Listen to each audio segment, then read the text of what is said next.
We know our planet inside and out. At least that's what we think. After all, we monitor the Earth and its weather patterns from outer space. We measure the Earth's surface and peer into her deepest depths. In today's world of optimal hardware and intelligent software, mankind is reverting to the status of hunter and gatherers. Researchers from all over the world are compiling a vast and very valuable resource, data about our planet Earth. This data affords a new glimpse of our planet. The ongoing exploration of the world has entered the era of big data. But this development also harbors some big problems. Keeping track of the data, making sense of it, is one of the biggest challenges facing mankind today.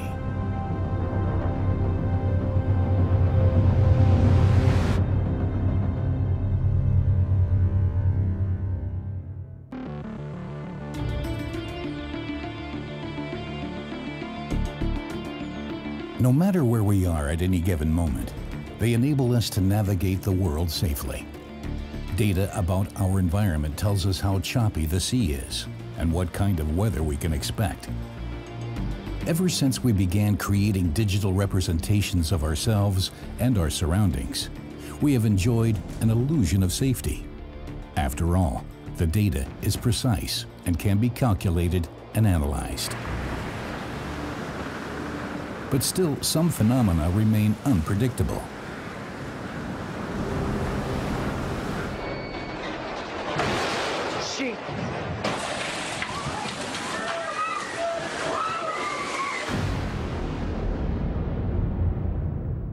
These tourists are witnessing a phantom of the seas, a monster wave.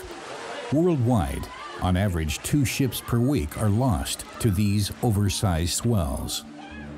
Few people have ever seen one, but what if we could monitor the entire ocean around the clock? An ambitious goal, but not an impossible one. In April 2014, a satellite was launched that ushered in a new era of planetary monitoring.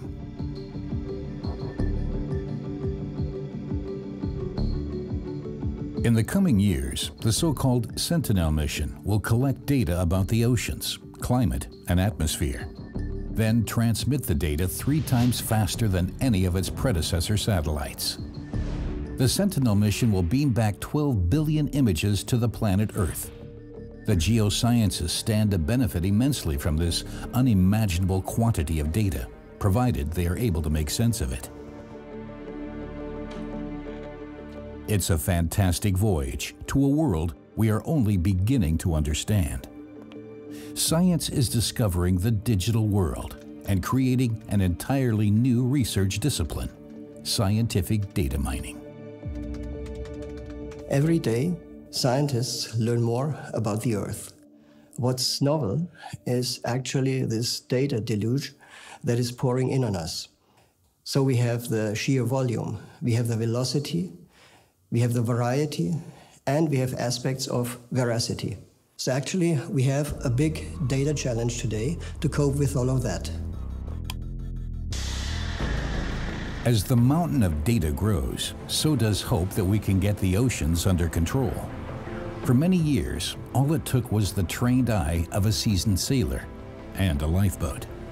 In the past 150 years, Coast Guard personnel have saved more than 80,000 lives. But even they sometimes succumb to the waves. During a mission in the North Sea in 1995, the Coast Guard ship Alfred Krupp found itself in the grip of a monster wave that swept 2 people overboard.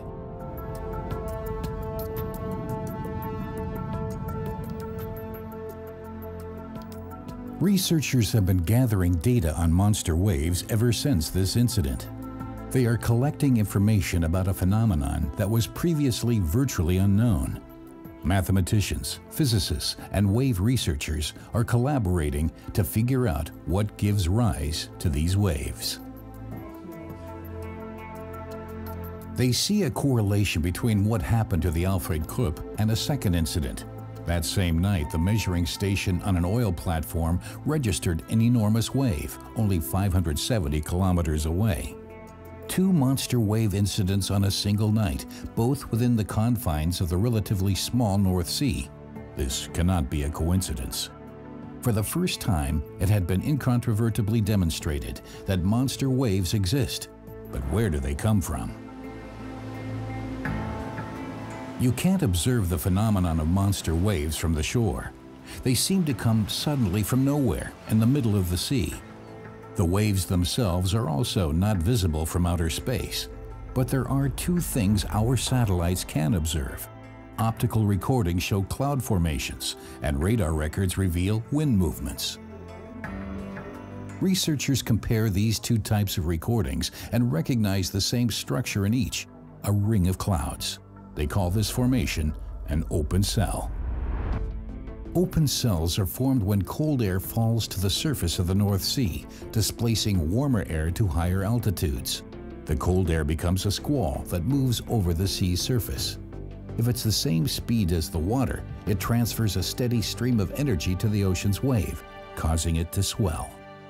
It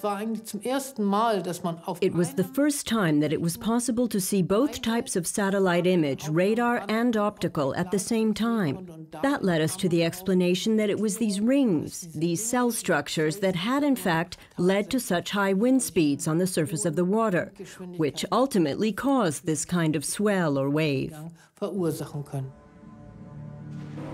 That also means that monster waves could conceivably form just about anywhere. Is there then no way to protect ships from them? To find out how boats are protected and able to withstand a stormy sea requires more than a few calculations and theoretical examinations of physical materials. There's only one way: by putting ships in the water. Although a scale model can also do the trick. In the wave tunnel at Hamburg Shipbuilding Research Institute, engineers are simulating rough seas. They can make waves at the push of a button, then measure the boat's reactions. Is the ship built well enough to stand up against high waves, or should its design be modified?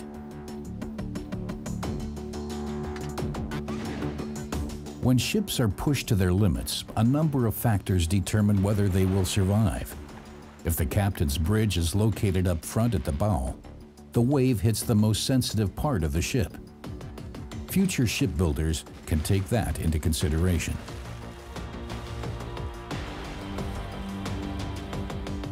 But when can monster waves be expected? That's what the researchers want to find out.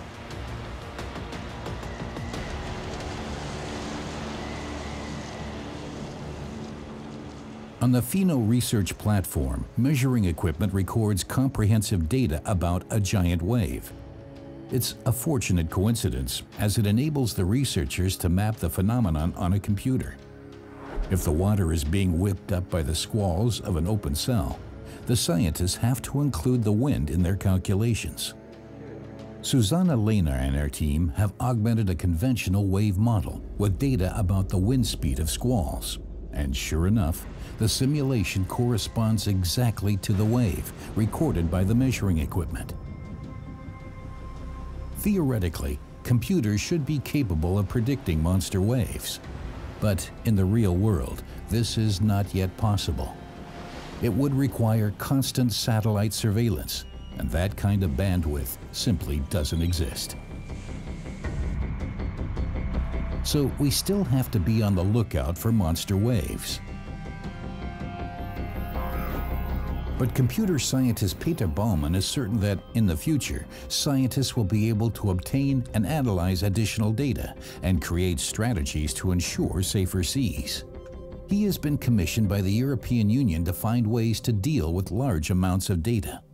So the next step would be, based on more satellite data that we have on ocean observations, on more simulations, to actually do forecasts, to do predictions, so that ships can be warned ahead of such freak waves and can react accordingly. In order to achieve that, We need an even better observation of the oceans. Traditionally, satellite imagery has focused on land. That was interesting in the first place. Now we also need to watch the oceans very closely. And it's also about large-scale simulations. So on ocean scale, like Northern Atlantic simulation, in order to obtain that. That means even more data and even more complex analysis have to be run in order to allow such forecasts. But the more data we collect, the more difficult processing it becomes.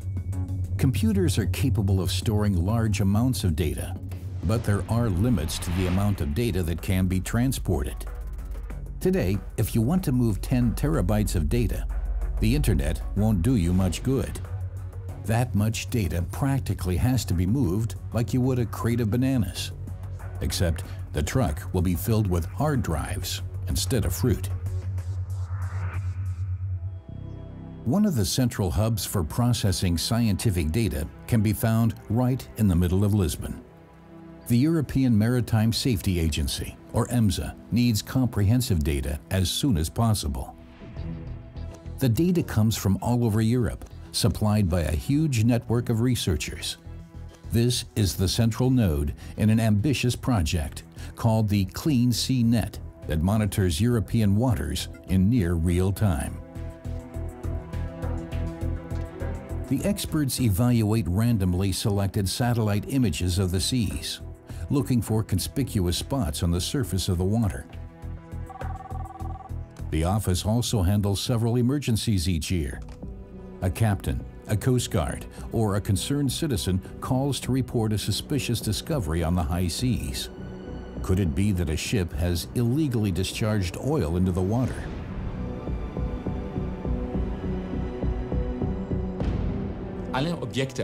Objects on the water are not static. They're all moving, always. Ships especially, but also oil slicks. And it's important for our member countries to be able to react quickly, for example, by recognizing potential polluters and apprehending them. The collaborators in Clean Sea Net first have to determine which satellite is near the location in question. In this case, a ship has been sighted off the coast of England. Is there a satellite that can deliver images of the area within the next 15 minutes? The experts are lucky. A picture is available. It usually takes several days, but right now, the data is needed faster. So the satellite sends the data directly to the nearest station, where the image is processed and forwarded to Lisbon in short order. Olaf Trischmann and his team compare the satellite image with the maritime traffic reports. Every ship transmits a signal at regular intervals that can be used to identify the ship and its route. The oil slick off the coast of England can be connected to a specific ship. The polluter's identity is revealed. I compare Clean Sea Net to speed checks on highways. Drivers know their speed may be measured using radar, and it's the same way with Clean Sea Net.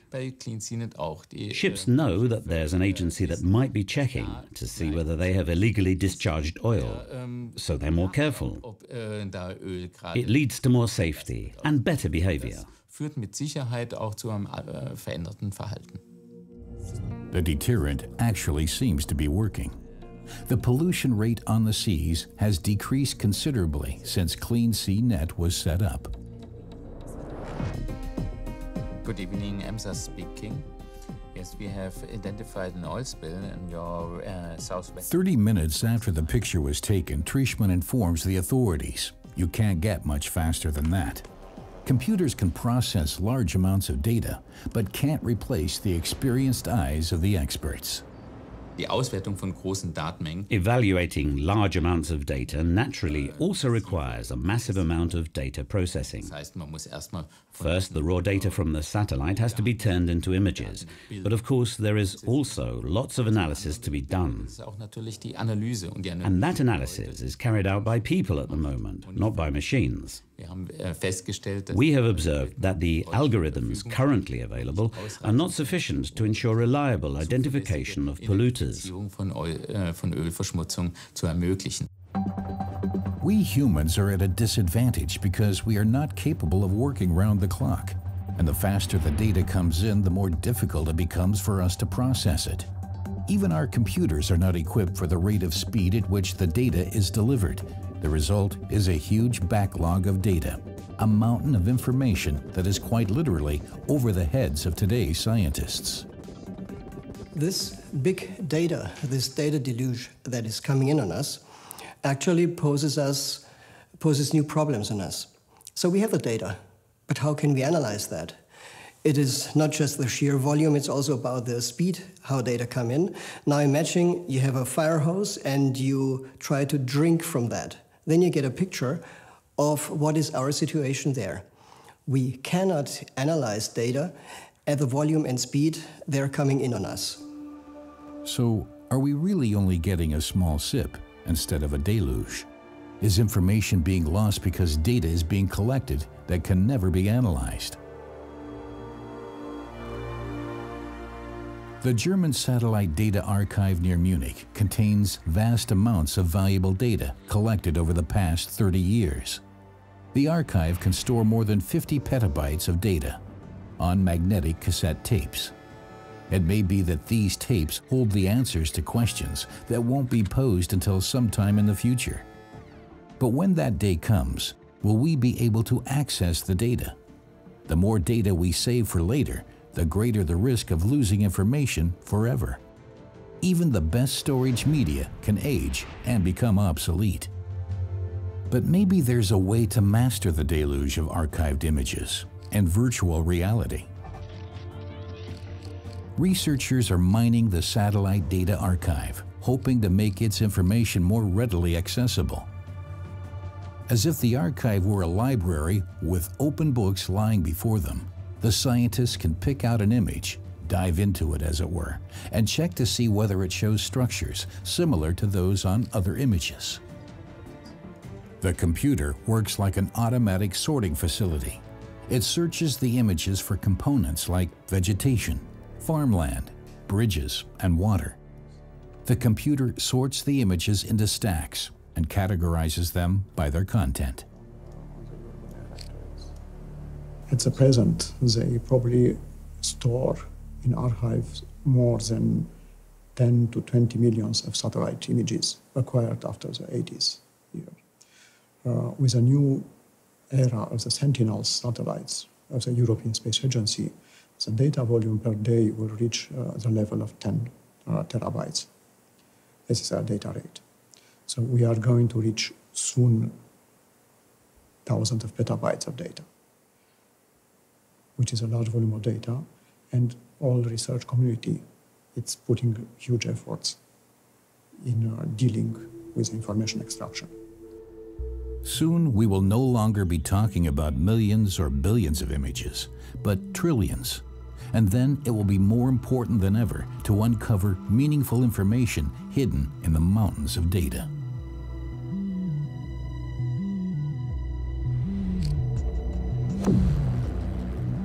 And satellites are not the only instruments that deliver data about our planet. In fact, researchers the world over are currently measuring and recording data in an effort to learn more about the Earth. The data they are collecting is recorded in many diverse formats and resolutions. Researchers plumbing the depths of the ocean use different standards and measurements than scientists studying the atmosphere, for example. But what if they could augment each other's findings with their own and discover details that are new to both disciplines? If they can find a way to combine data from diverse sources, we will have a more precise comprehension of the planet Earth. But it's no easy task. The more diverse the data sources, the more difficult it is for the computer to standardize the data. The different formats have to be compared with one another constantly. Unless it is done properly, the scientists receive a distorted view. But the promise of big data is precise results, and Peter Baumann has found a way to achieve that. He is looking for the needle in the huge haystack of data, and his Earth server technology helps him find it. It ensures that the database knows exactly which data a researcher needs and which to ignore. Basically, it works like a bookshelf. Data is generally stored in small packets, lined up on a shelf in an orderly fashion, so they're easy to find. When a researcher sends a request to the server, he doesn't have to browse through all the data on the shelf, but can go straight to the packet that's relevant to him. Actually, the scientist doesn't even notice how big the data mountain is, but receives a tailor-made result back from the server. In the Earth Server project, we are establishing big Earth data analytics, that is, rapid ad hoc processing and filtering on massive geodata. To this end, we use a database approach. This may sound technical, but actually a database you're using all the time. You go to eBay and search, you talk to a database. You are going to Amazon and searching something, there is a database behind. Now, databases have been tremendously successful, but actually they do not support the technical, scientific data. And this is the gap we are closing, to offer these flexible, scalable database services on the multidimensional data that make up for the big geodata. Faster access to data for everyone, from anywhere in the world. That also means making the data available to any individual who wants to access it. But just how much does this view of the world tell us about ourselves? Our globalized society is changing rapidly. It won't be long before the Earth is bursting at its seams. And the faster our megacities grow, the more difficult it is for us to keep up with all the changes. Can data about the planet help us get a handle on things? Is it possible to data map people's behavior? And should we even want to?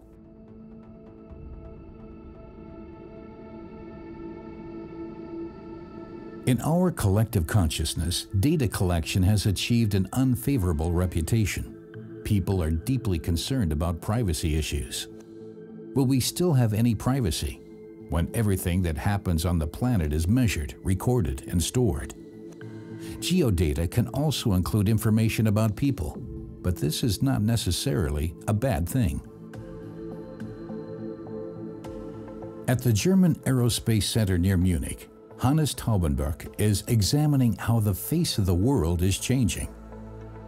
As a geographer, he evaluates satellite images to investigate how cities are changing, particularly in Asia. But can data collected by observing the planet from space help us comprehend where society is going? Diese Daten geben erstmal First of all, this data gives us information about the planet's surface, and we are concerned with extracting information from the data. So if I look at a satellite image, what I get is not information, but merely a visual impression. We are working to create formulas that can be used to extract quantitative information from the data. Taubenberg has taught his computer to distinguish inhabited areas from uninhabited ones. The closer people live together, the more difficult it is to assess how many people actually live at a given location. But a bird's-eye view includes one good indicator, namely roofs. Once the computer has recognized an element as a building's roof, it begins looking for similar structures. The computer counts how many roofs are visible. Now, Taubenberg is using this formula to comprehend the growth of the city of Hong Kong. Back in 1975, Hong Kong was already a metropolis with a population of 4 million. The city has experienced enormous population growth since then, and it is expanding onto the mainland and becoming consolidated with other urban areas. The most amazing finding is that megacities, urban regions with more than 10 million inhabitants, can no longer be seen as the largest urban conglomerates on the planet. Now we speak of mega regions, which are conglomerations of cities growing together, whose populations are no longer 10 or 20 million, but 100 million inhabitants. A city with a population of 100 million. That's more inhabitants than the countries of France, Belgium, and the Netherlands combined. Data collection can also facilitate humanitarian assistance. Since the crisis in Syria began, the al-Satari refugee camp in Jordan has been growing bigger by the day. On the ground, it's virtually impossible to determine how many people live there and how fast the population is growing. But Elisabeth Schöpfer can take a close look at developments from her desk in Germany.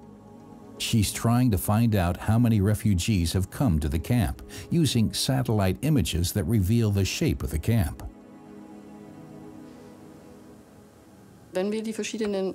By distinguishing between the various types of camp structures, we can better estimate and determine the number of inhabitants in the refugee camp.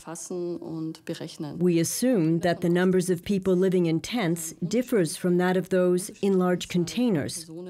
And the more precisely we can distinguish between the categories, the better our overall population estimate will be. All that can be seen with the unaided eye are spots. But Schöpfer can program the computer to recognize and distinguish between tents and containers and count them. The computer then scans the image for similar structures. Piece by piece, she is slowly able to decode the structure of the camp. Schöpfer repeats this analysis every few months. Her images reveal orderly rows of huts that were distributed by aid organizations, as well as the wild settlements with smaller habitations. Within a year, the camp became the fourth largest city in Jordan. This enormous population growth could lead to major conflicts. Because of the tremendous population growth, that is, the flood of refugees streaming into the region, there can be shortages, for example, of water and wood, and this can lead to conflicts. So we use a time series analysis to evaluate archived images to determine whether shortages really are occurring, and if so, how we can respond to them.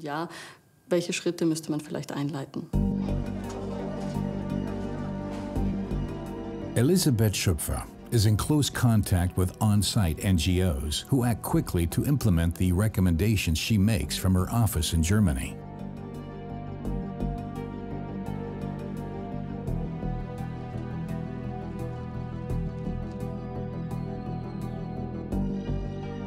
Eyes in the sky are facilitating an overview of the urgency on the ground.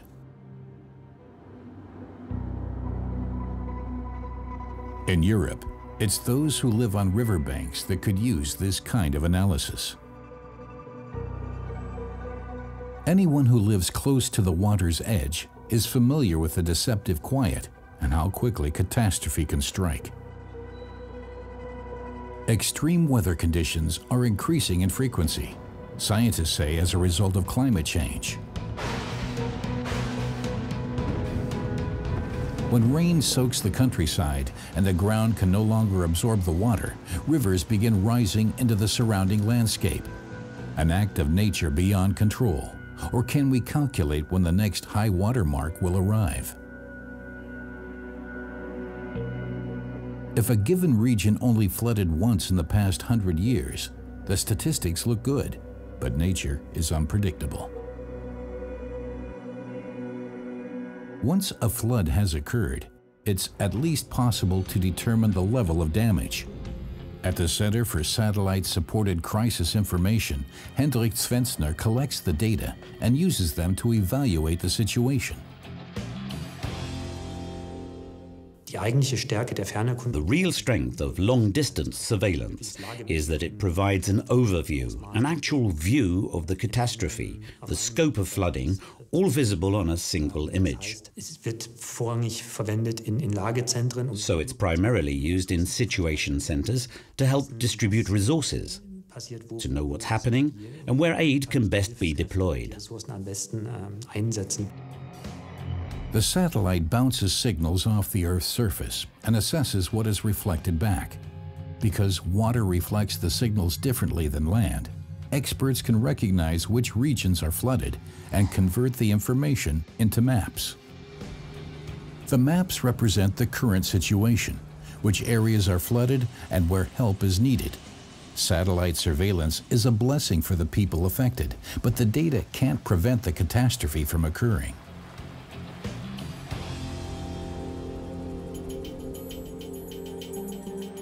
There is equipment that can determine which areas might be threatened by flooding in the future. A laser scanner. It measures the Earth's surface much more precisely than a satellite. When it flies over a potential floodplain, the device transmits signals and uses their reflections to determine the distance to all the objects they encounter on the ground. The result is a high-resolution digital model of the terrain and its structures. Koblenz, at the confluence of the Rhine and Moselle rivers, has experienced plenty of floods. At what level do the waters become threatening?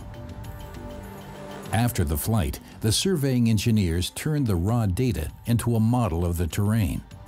Then they can simulate various water levels and examine how floodwaters would rise. When two flooded rivers meet, the situation is particularly dangerous. The three-dimensional model relies on millions of measuring points. Precise simulations like this are used to help plan dikes and make residences flood-proof. But it's not just local residents who are interested in the data. Insurance companies allocate each residence located near the water to a particular risk category. The so-called Deutsches Eck in Koblenz exhibits all four risk levels. The homes in zones 1 and 2 are at low risk, but 3 and 4 are considered high risk.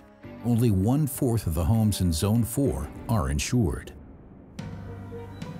If the insurance companies assess the risk as too high, the residents have no choice. They are aware of the danger, but there's not much they can do about it.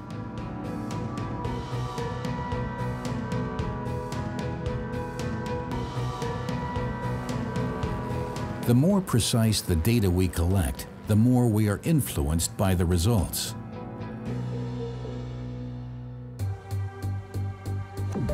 But we still have to interpret the data on our own. And that's where the trouble starts. Because it presumes the scientists know exactly which data sets they need. That's a prerequisite for reliable results. The data being processed must be the appropriate data. If a researcher selects the wrong sets of data, he's working with information that doesn't answer the question. The result looks right, but it's actually erroneous.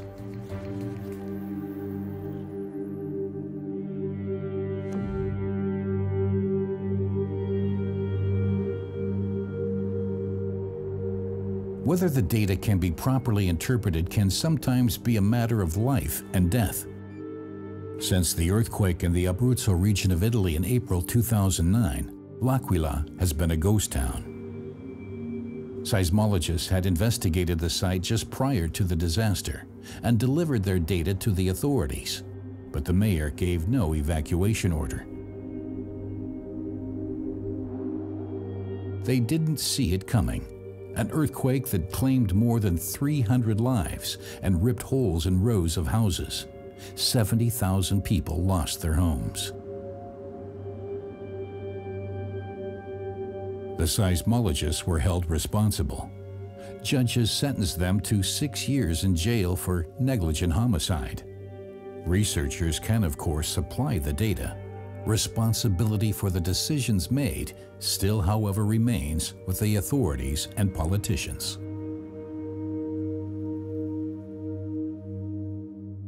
This incident in L'Aquila actually shows very clear how these challenges and these technological advances affect society. There is an interplay. So on the one hand, what is the meaning of, let us say, with a probability of 60%, we will have an earthquake. How should a mayor react on that? So that is something where we have to learn how to deal with that information that we get that we didn't have before. Everybody interprets the data according to his or her own preconceptions. And that becomes especially problematic when data-supported research is conducted on a global scale. A German-American research project has set itself an ambitious goal. Scientists are measuring the entire gravitational field of planet Earth. Earth's field of gravity is not the same everywhere. A mission called GRACE is investigating how the mass is distributed. GRACE employs 2 satellites orbiting the Earth. They constantly measure their distance from one another. When the first satellite approaches a mountain, it is briefly attracted to it. The distance between the 2 satellites varies. The researchers use this data to calculate the Earth's field of gravity. The resulting information is of global interest. It reveals the distribution of water on our planet. GRACE has been collecting data for more than 10 years. The data is updated monthly and compared with the previous data. This makes it possible to conduct precise calculations. Once you've determined Earth's field of gravity, you know how mass changes within the planetary system. Or you can observe how polar ice is changing, for example, that it is melting into the oceans. You can observe hydrological circulation on land. Built into GRACE is the capability to see how much surface water there is, how much precipitation, drainage, and also how much the groundwater level has changed within a given period of time.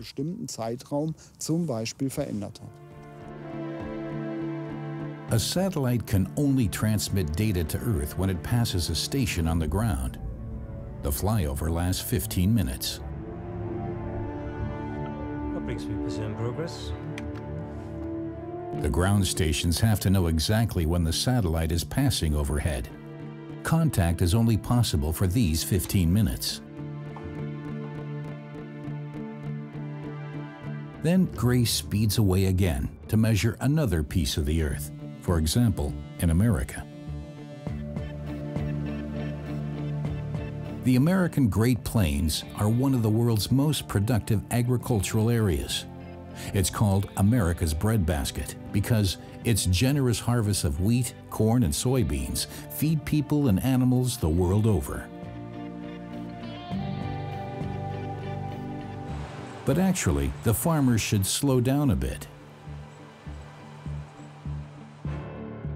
Their agricultural success is based on a single factor: a huge water reservoir called the Ogallala Aquifer. This ancient reservoir, collected at the end of the last ice age, stretches from South Dakota to Texas. Especially in the Midwest of the USA, in Garden City, Kansas, this water reservoir is the elixir of life for local farmers. They are pulling it from the earth with all their might.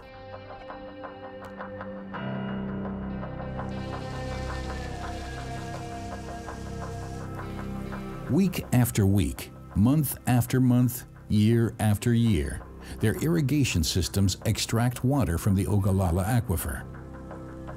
The irrigators rotate around their own axis, watering the crops. It takes the equipment 8 days to trace one circle. The farmers are especially dependent on water from the aquifer now that rain is becoming increasingly scarce in Kansas. Once before, back in the 1930s, the region was hit by an extreme drought. Everyone waited in vain for rain. Because the electricity network didn't yet extend to rural areas, the farmers were unable to pump water from the Ogallala and were forced to watch their farmland dry out. Dust storms turned the landscape into a desert. Many people had no alternative but to abandon their homes to the approaching sands.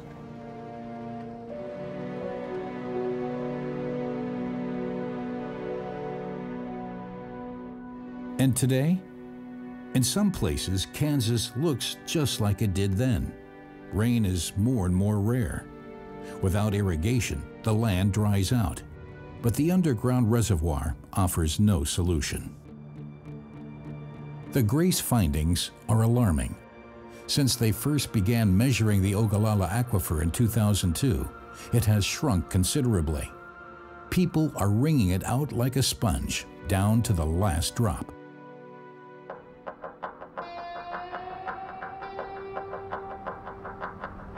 The authorities have taken initial steps.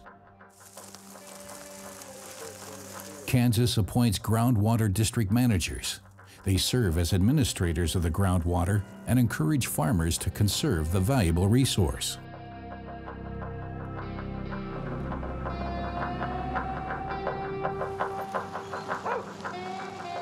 The authorities perform regular checks of the amount of water farmers remove from the groundwater. Most farmers have their own wells on their fields that extract water directly from the Ogallala. They are required to install meters on their wells that measure how much water they pump.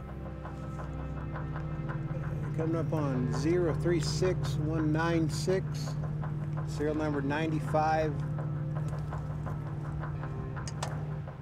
Typically, if it's an overpump, there's a fine, and then whatever the water, the amount of the overpump, 2 times that is held back the next year. And so the first time is normally a warning, and then after that, if you've had your warning, then there may be a fine and a loss of water the following year, equal to the amount, or in some cases twice the amount. And then that's the penalty, and usually a one-time deal, and then it's back to the normal quantity after that. Things are not easy for the local residents. Nathan Kell's family has lived here for more than 100 years. He comes from a long line of farmers. He doesn't want to leave, but his problems are multiplying.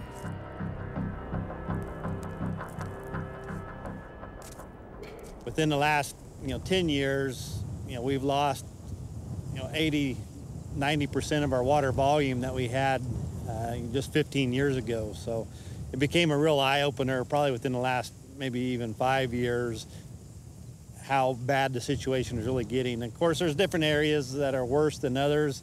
And unfortunately, our farm here in Haskell County, Kansas, is one of the worst areas as far as how quickly it's depleting. Nathan pulled the emergency cord. He no longer plants corn or soybeans. He raises cattle. Given the limitations set out by groundwater management, he can hardly operate efficiently. Cattle need water too, but they don't have to be irrigated day and night. No one knows how long the water will last. It depends on how much water the farmers are willing to save. They feed their cattle corn and sorghum, crops they grow on their own land, and that takes a lot of water too.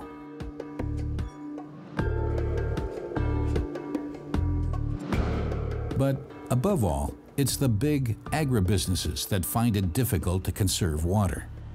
They still make most of their money with corn, the thirstiest crop of them all. The big money is not in feed corn, but in the booming ethanol industry. Business is especially good for Bonanza Ethanol Refinery in Garden City. They are happy to buy the region's corn.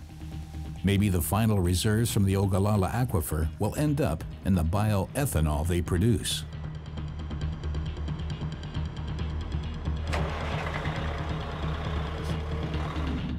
The measurements supplied by Grace are no secret, but they haven't exactly led to a change of attitude. After all, at the moment there's still enough water, and there's still a lot of money to be made before the wells dry up. Grace has discovered that the groundwater level is sinking not only in the USA, but worldwide. In many countries, the cause is agricultural irrigation. Satellite surveillance data can only deliver a warning. We still have to decide how to respond. Now there is this example of the GRACE satellite that measures how there are fluctuations in groundwater. That means availability of drinking water. If somebody gets this information and somebody else doesn't, they can take advantage both economically, making money, but that also could mean that there is a restriction later on. People who would need it cannot get any longer access to fresh water, which is obviously not what we want. So politics, but also together with economists, philosophers, technology people, need to come together and establish new ethics, new norms, and in the end, new laws. But who will decide who gets to make money off the data? Who does the information about disputed territories, like the Arctic Ocean, belong to? The Arctic Ocean and its year-round ice cap have seen a lot of visitors lately, but not only from climate scientists. The warmer Earth becomes, the more ice melts, and the easier it is to venture into the Arctic Ocean. The polar region has become passable by ships for several months of the summer.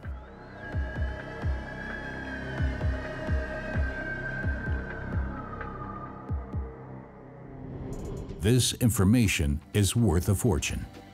International commercial shipping lines save a lot of money by taking a shortcut through the Arctic Sea. The quicker they can deliver their merchandise, the more they can ship.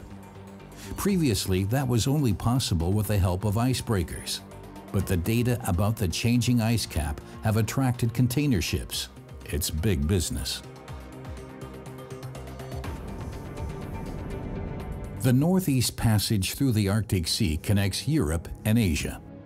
From Hamburg to Tokyo, it's 1/4 shorter than the previous southern route through the Suez Canal. A ship owner can save up to $300,000 per ship by sending it through the pack ice.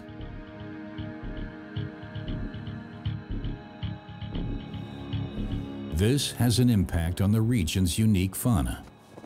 Scientists estimate that after 2030, container ships will be able to traverse the Arctic Ocean without hindrance.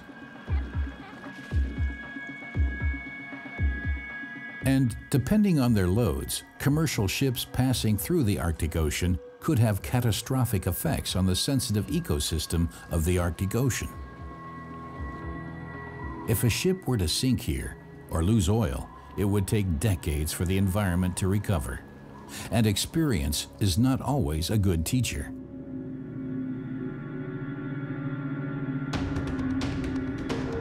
The SOS that reached Alaska's Coast Guard on March 24, 1989, signaled one of the biggest ecological disasters in the history of the world. The Exxon Valdez bled nearly 40 million liters of raw oil into the Arctic water.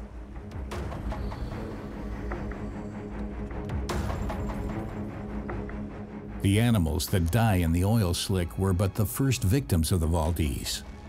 To this day, the oil can still be found in Alaska's waters. Because of the cold climate, it decomposes very slowly. If the Arctic Sea becomes a major global shipping route, the region will need special protection. With the help of satellites, researchers can make a snapshot of the momentary dimensions of the ice cap. But conditions can change quickly. A shipping channel that is free of ice today can be impassable tomorrow. That's why scientists from a variety of disciplines are collaborating on a unique project. At the German Climate Research Center, a supercomputer collates satellite data and information about the Arctic Ocean. We must above all determine how the ice is moving. To do that, we need both meteorological and oceanic data. And calculating both, we are capable of predicting the future conditions of the ice. The team of meteorologists, shipbuilding engineers, and marine physicists is creating a map showing the best pathways through the ice for the next 6 days. Which channel is safest? Would a detour be worthwhile? The scientists provide navigational aids for the shrinking polar ice. Equipped with this kind of navigational system, a research ship called Lance set out into the Arctic Ocean in March of 2014. It was an initial practical test. How much ice a ship can withstand depends on how it is constructed. That's why the navigational system includes the ship's construction data in its calculations. Each ship has its own recommended route. Safety also plays a major role in selecting the best route. For example, certain ships may not be sufficiently strong in terms of their construction to stand up to the ice. In addition, some ships may not have enough engine power to maneuver on their own in the icy waters. And both of these things are dangerous and can lead to accidents. Thanks to the navigational system, Lance made it safely through the ice. The easier it is for ships to navigate the Arctic Ocean, the less damage they will do to this unique polar region. And as a side benefit, the shipping lines make plenty of profit. In the future, it will probably be hard to say who benefits most from geodata. But one thing is certain. The more powerful our computers become, the more we are learning about the Earth. For example, if we feed a computer with data about temperature, Earth rotation, and the condition of the soil, we get a new image of the ocean. Swirls trap warm and salty water. The fact that these pockets of saltiness traverse the seas, or how the ocean's temperature is changing. These are all things only a computer can reveal.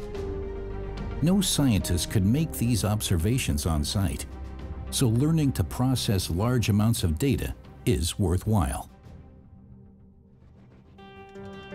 It's estimated that scientists spend 80% of their time managing data and only 20% evaluating it.